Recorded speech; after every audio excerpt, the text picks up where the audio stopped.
Et coucou les amis, j'espère que vous allez tous bien.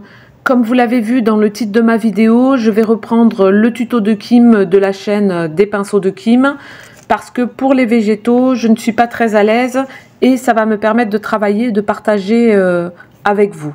Donc, je ne sais pas si je vais tout faire bien, mais voilà, je m'y essaie. Dans un souci de ne pas faire durer la vidéo trop longtemps, hors caméra, je suis venue faire des petits moulinets avec mes poignets pour essayer d'être souple dans mon geste. Ça, c'est le petit conseil de Kim. Et je suis venue désaturer mon verre de vessie avec le rouge de Pyrrole. Ensuite, j'adore cette petite expression qu'utilise Kim dans ses vidéos. Je vais venir chatouiller mon papier. Bon, je ne suis pas super à l'aise, hein, mais de toute façon, c'est en faisant qu'on devient forgeron, donc je m'applique. Je n'ai pas le pinceau dont Kim se sert dans sa vidéo, donc pour ma part, c'est un pinceau Symbiose Raphaël 8000 numéro 12. J'en parle déjà dans une autre vidéo, mais ce pinceau, je ne l'apprécie pas du tout. La mousse qui s'appelle une grippe est censée offrir un confort d'utilisation parfaite entre la main et le pinceau. Ben, il ne me plaît pas. Ça, vous ne le verrez pas dans la vidéo, mais en lavant mon pinceau, la vérole s'est enlevée.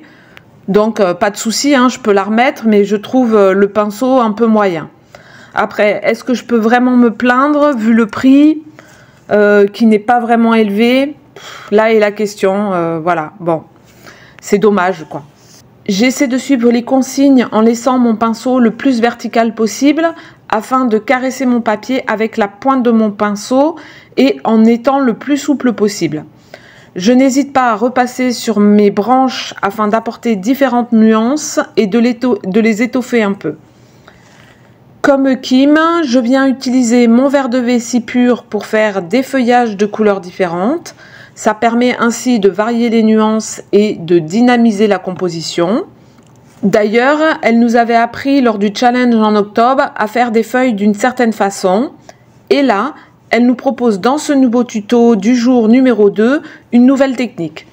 N'hésitez pas, si vous ne la connaissez pas encore, à aller découvrir sa chaîne. J'aime beaucoup ce qu'elle nous propose et elle se met à la portée de beaucoup de monde. J'ai envie de tester aussi des petits feuillages non remplis pour faire une petite variante à la composition de Kim. Il ne faut pas hésiter non plus à peindre sur la bande de masquage. Ça permet de créer un espèce de lien entre la partie supérieure de la composition et la partie inférieure. Pour ma part, là, je vais être assez fidèle à la composition de Kim parce que je suis bien hésitante sur mes feuillages. Mais par la suite, comme elle le dit, il faut essayer de se laisser aller. Ce qui est très difficile pour moi, hein, parce que Maîtrise, c'est mon deuxième prénom. Et pourtant, c'est tellement chouette aussi les créas comme ça, où on laisse libre cours à la spontanéité. D'ailleurs, si vous ne connaissez pas, il y a aussi Linda. Bon, c'est pas du tout de l'aquarelle, hein, mais elle fait des choses vraiment dans la spontanéité. Et c'est vraiment très chouette, j'adore la regarder. Sa chaîne, c'est Nature and Celtic. Et si vous ne la connaissez pas, je vous conseille d'aller faire un petit tour sur sa chaîne. Je me régale à chaque fois.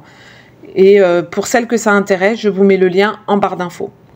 Donc, petite note à moi-même pour 2025, il faut que je relâche et que je me fasse plus confiance. Bon, il me faudra peut-être un peu plus que l'année 2025, mais bon, il y a encore plein d'années après, donc on ne perd pas espoir, on va y arriver. Dans sa vidéo, Kim nous partage qu'au départ, elle avait tendance à tout dessiner et que par la suite, elle s'est lancée directement au pinceau. Ainsi, elle a trouvé de la spontanéité, pardon, et du naturel sans anticiper justement ses dessins.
Je prends mon rouge de pyrrole et puis je vais faire des petites baies. Et comme Kim, j'aime bien les faire avec une pointe de blanc pour simuler la lumière qui frappe dessus.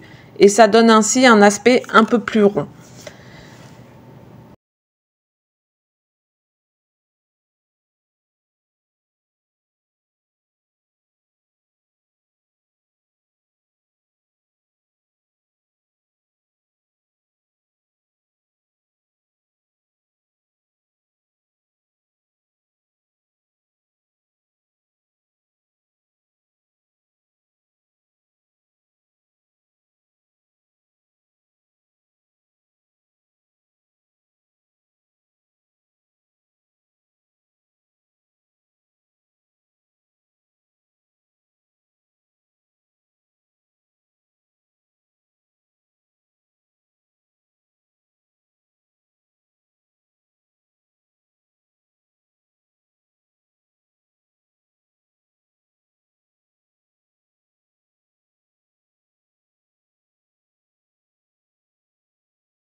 J'ai envie de faire des petites tachouilles en rouge. Je protège donc ma feuille parce que je ne veux pas qu'il y en ait partout. Et je procède toujours de la même manière.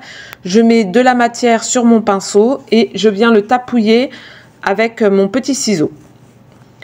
Une fois que c'est bien sec, je viens enlever mon scotch de masquage. Et là, la magie opère. J'adore, j'adore, j'adore. Je fais un cadre autour de ma composition. Donc, vous l'aurez compris, moi, il ne servira pas pour une carte cadeau, mais ça m'a permis de pouvoir m'entraîner à réaliser ce genre de réa.